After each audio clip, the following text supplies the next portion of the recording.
पवन सिंह ने शादी की है बलिया की खूबसूरत लड़की ज्योति सिंह से। ज्योति सिंह वाकई में बहुत ही खूबसूरत हैं और उनकी तस्वीरें तो आप सभी देख ही पा रहे होंगे और इन्हें तो हर कोई पहचानता है। लेकिन आज मैं आप सभी को पवन सिंह की सालियों से मिलवाने वाली हूँ, जिनको शायद ही आप में से किसी ने देखा होगा। और पवन की सालियाँ ज्योति से भी ज़्यादा खूबसूरत है। जी हाँ, हम आप सभी को इस वीडियो में पवन सिंह की दोनों सालियों से मिलवाने वाले हैं, जिनकी खूबसूरती के आगे ज्योति सिंह भी फेल हैं। तो अगर आप सभी मिलना चाहते तो प्लीज़ हमारे वीडियो के साथ अंत तक बने रहिएगा। और साथ ही हम वीडियो में आगे बढ़े उससे पहले आप हमारे वीडियो को लाइक कर ले, चैनल को सब्सक्राइब कर ले और हमारा वीडियो देखने के बाद इसे शेयर जरूर करिएगा। और वहीं अगर आप में से किसी को भी हमारे चैनल के माध्यम से कुछ प्रमोट करवाना या फिर टैलेंट को दुनिया को दिखाना चाहते हैं तो आप हमें इंस्टाग्राम फॉलो कर मैसेज कर सकते हैं। लिंक आप सभी को नीचे डिस्क्रिप्शन बॉक्स में मिल जाएगा।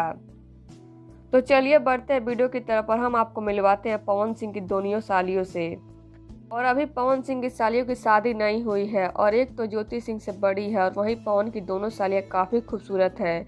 वैसे तो पवन की और भी सालियाँ हैं जो कि ज्योति सिंह के चाचा की लड़कियां हैं, जिनकी तस्वीरें भी आप सभी देख ही पा रहे होंगे। ज्योति अपना ज़्यादा वक्त अपने मायके में अपने परिवार के साथ ही बिताती हैं और ज्योति को अपने बहनों से बहुत ही लगाव है। तो अब आप सभी को हमने पवन सिंह की सालियों से मिलवाया।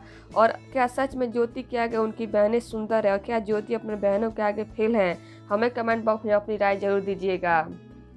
और साथ ही अगर आपको हमारा वीडियो पसंद आया हो तो प्लीज़ हमारे वीडियो को लाइक कर ले, शेयर कर ले, चैनल को सब्सक्राइब करना ना भूलिएगा। धन्यवाद। मिलते हैं आपसे अगले वीडियो में।